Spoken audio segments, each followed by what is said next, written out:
Sa panahon kasi natin ngayon, napakahirap mag-pay attention.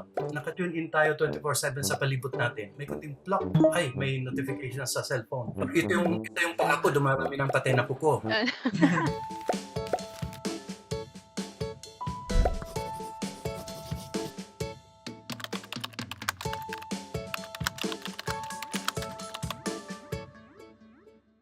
There's another thing na natutunan ko bilang tao na up to now, nakikita ko na mahalaga para sa isang writer bukod sa being a believer and learning to imagine. And that is learning to pay attention. To pay attention to what's hidden, the subtext, the between the lines, the nandoon pero parang wala, beyond the nakikita.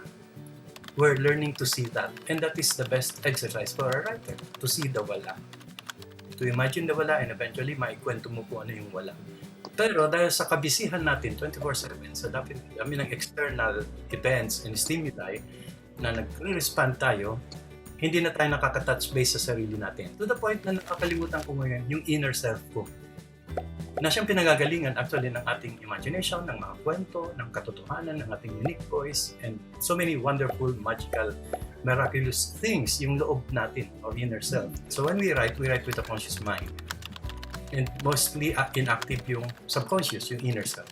Hindi nagiging inspired at rich yung writing. Isang practice na natutunan ko through the years para nalalabanan ko itong 24/7 na to at itong pagkawala ng paying attention is listening to music.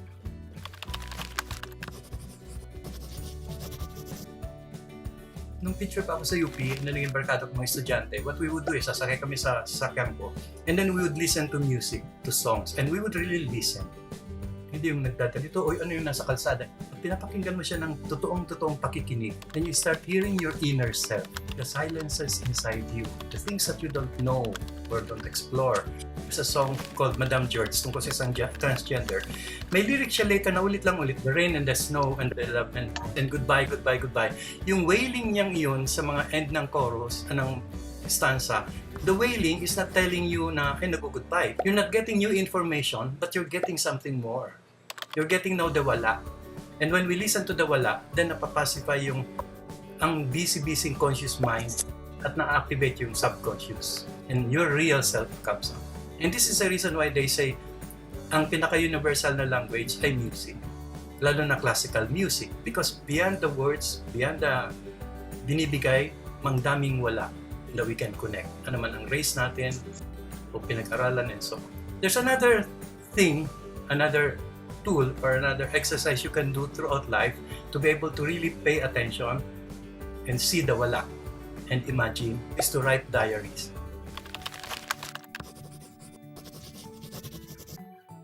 Every time I write, sa diary ko, wala akong responsibilidad sa ibang tao. I do not have to be this person for my workshoppers or my friends or my relatives. I am myself. So hindi ako kailan mag-assume ng iba-ibang mukha.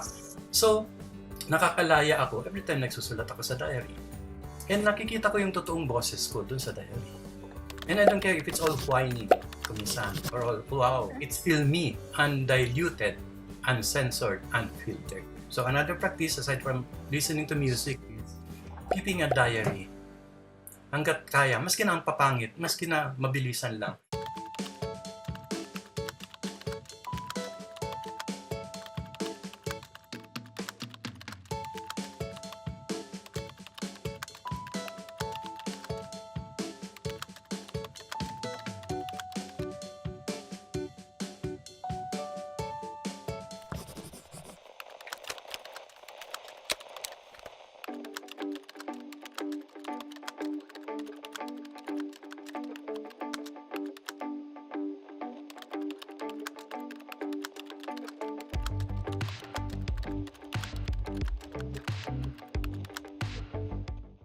Being bored is one of the best things that can happen to a writer.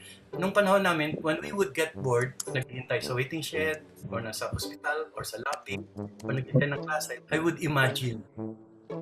I would play games with people that I see. Ay, siguro, naghihintay siya ng kanyang boyfriend. Ay, siguro, number 3 siya.